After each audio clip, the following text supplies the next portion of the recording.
மாலை நேரம் ஆண்மயில் பாருங்கள். இந்த காலத்துலாம் காடில் தான் எங்கேயாவது தான் பார்க்க முடியும் ஆண்மயிலாம். இப்போலாம் ரிலாக்ஸாக போயிட்டுருக்கு.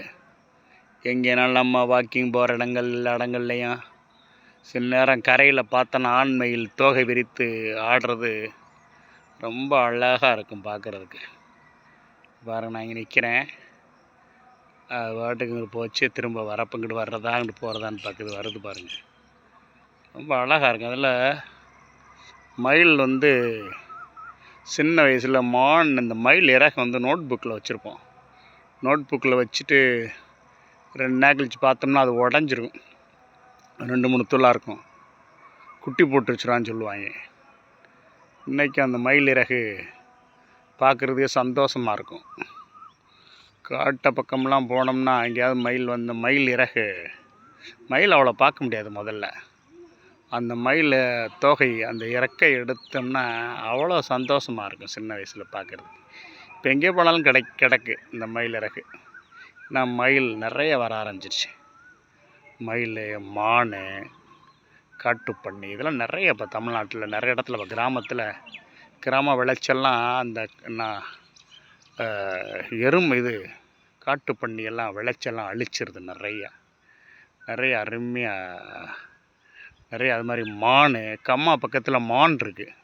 இப்போ பரங்குடி பக்கத்தில் ஒரு கண்மாய் இருக்குது. அங்கே பார்த்தீங்கன்னா உரப்புளி கண்மாய்ன்னு நினைக்கிறேன். அந்த கம்மாயிலேருந்து இப்போ கம்மா தண்ணி இல்லாதப்போ அங்கே அடையும் போல் அழகாக வாங்கிட்டு வந்து மேய்ஞ்சிச்சு. நான் பார்த்தேன், எனக்கு ஆச்சரியமாக இருந்துச்சு. என்னடா இவ்வளோ மான் இருக்குடான்னு சொல்லி. அவ்வளோ பெரிய கொம்பு, அவ்வளோ கூட்டமாக மேய்ஞ்சி மான். எனக்கு ஆச்சரியமாக இருந்துச்சு. இந்த பக்கம் இப்போ தண்ணி வந்தனால எங்கேயா போயிருக்கும், பக்கத்தில் எங்கேயோ போயிடுச்சு. தண்ணி இல்லாதப்போ இந்த கம்மாயிலிருந்து இந்த கம்மா பக்கம் இருந்தால் வரும், மேய வரும். ஆச்சரியமாக இருந்துச்சு எனக்கு பார்த்துட்டு.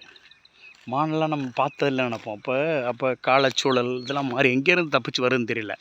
தமிழ்நாட்டில் நம்ம இப்போ மான் பார்க்க முடியுது, மயில் பார்க்க முடியுது. இது மலைப்பிரதேசம் பார்த்தோம்னா ரொம்ப காட்டெருமை, காட்டு மாடு. இப்போ மூணாறுலாம் போயிட்டு வந்துக்கிட்டே இருந்தோம். தமிழ்நாடு பக்கத்தில் வரையில் பார்த்திங்கன்னா காட்டு மாடு ஓடுது, யானைகள், நிறைய யானை சாணம்லாம் நிறையா பார்க்கலாம். இப்படி விலங்குகள், பறவைகள் இதெல்லாம் நம்ம பார்க்குறது நமக்கு அரிதான ஒரு விஷயமாக இருந்த காலங்கள்லாம் மாறி இப்போ நிறைய பார்க்குறோம். அப்படி நிறைய அதனுடைய இனப்பெருக்கங்கள் நிறைய ஆகி எங்கெங்கே எல்லா இடத்தையும் நம்ம பார்க்க முடியுது.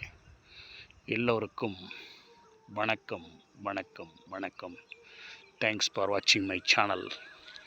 Thank you very much. தேங்க்ஸ்.